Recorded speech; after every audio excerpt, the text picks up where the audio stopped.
গতকাল অর্কর যে ইঞ্জেকশন দেওয়া হয়েছে সেটা হয়তো অনেকেই জানতে চেয়েছেন যে কি করা হলো অপারেশন থিয়েটারে গিয়ে। তো সেটা আমি এখন আপনাদেরকে দেখাচ্ছি। এই যে দেখুন, এই জায়গাটা একটা ইঞ্জেকশন করা হয়েছে আর এখানে একটা করা হয়েছে আর ভিতরে আছে আমি সেটা এফওটা খুলে দেখাচ্ছি। যদিও ডাক্তার বলেছে যে এফও খোলা যাবে না, আসলে এই ইঞ্জেকশনগুলো দেওয়ার পরে পাটা প্লাস্টার করে রাখে। আর এই এফও আর প্লাস্টার একই কথা, এফও করানো আর প্লাস্টার করা একই কথা।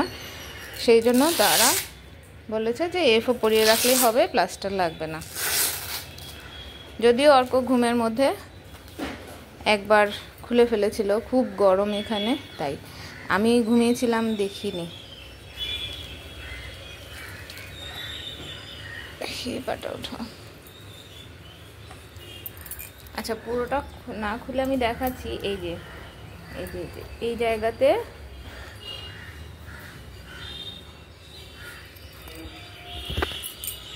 জায়গাতে করা হয়েছে, এই জায়গাতে একটা ইঞ্জেকশন করা হয়েছে আর এই জায়গাতে একটা ইঞ্জেকশন করা হয়েছে। ঠিক একইভাবে এই পায়েও ইঞ্জেকশন করা হয়েছে। তা আজকে আবার ডাক্তার দেখবে যে কি অবস্থা ওর। এই যে এখানে ও টেনে টুনে খুলে নিয়েছে। এই জায়গাটা ইঞ্জেকশন করা হয়েছে আর এই জায়গাটায় করা হয়েছে, মানে এই মাসেলটা টাইট হওয়ার কারণে ওর পাটা বাঁকা থাকে। এখন এই মাসেলটা সম্ভবত তার হিপ জয়েন্টের একটু হাড় সামান্য বাঁকা। প্রথমে ডাক্তার ভেবেছিল যে হিপ জয়েন্টে অপারেশন করা লাগে কিনা, কিন্তু এখানে তো বললেই অপারেশন করে না। ও এখানে আরেকটা জায়গা আছে, আরেকটা জায়গা মার্কিং করা আছে। এই যে এই পাশেও দিয়েছে ইঞ্জেকশন।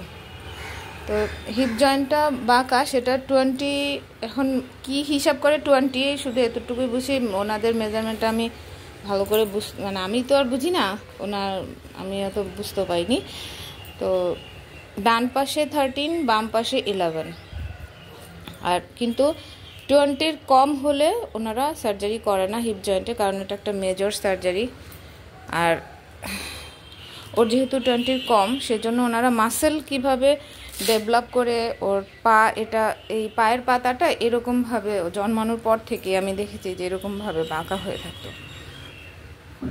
এই যে এইভাবে করে বাঁকা হয়ে থাকতো, এইভাবে ক্রস করে সে হাঁটে। এই যে হাঁটতো এইখানে টোতে, এটাকে টো বলে, টোতে ভর দিয়ে ক্রস করে হাঁটে, যেভাবে থাকতো। এখন কিন্তু ওর এই যে দেখুন এক রাতে পা এরকম সোজা হয়ে গেছে।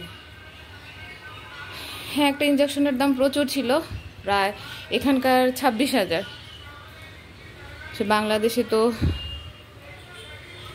40-এর মতো যেতে পারে। আমি জানি না আজকের রেটে কি। তো সেই 26,000 দিয়ে আমার সেই ইঞ্জেকশনটা দিতেছে। তো কাজ হয়েছে যে পাটা একদম সোজা হয়ে গেছে। ওর পাটা কিন্তু এমনিতে ফেলে রাখলে যে এরকম থাকে, নর্মালি এরকম থাকে। এই জায়গাটাতে এই প্রথমবার ইঞ্জেকশন দেওয়া হলো। অন্য সময় কিন্তু এই জায়গাটাতে এই পাশটাতে ইঞ্জেকশন দেওয়া হয়েছে, এইখানে আগে কখনো ইঞ্জেকশন দেওয়া হয়নি, প্রথমবার দেওয়া হলো। তো দেখুন কি সুন্দর পা ফেলে রেখেছে। আমি ইঞ্জেকশন দেওয়ার পরে আমি নিজেই ফিল করেছি যে ওর পাটা স্ট্রেট যাচ্ছে। তা আপনাদেরকে দেখিয়ে দিলাম। সবাই অর্কর জন্য খুব চিন্তা করছেন, ভাবছেন। অর্কর জন্য আশীর্বাদ করবেন যেন ও ইঞ্জেকশন হোক, অপারেশন হোক, ব্যায়াম হোক, যাই হোক, সে যেন তাড়াতাড়ি সুস্থ হয়ে উঠতে পারে। ওই যে দুষ্ট তাকিয়ে আছে ল্যাপটপের দিকে, কখন গল্পটা শুনবে, মার বকবকানি শেষ হবে।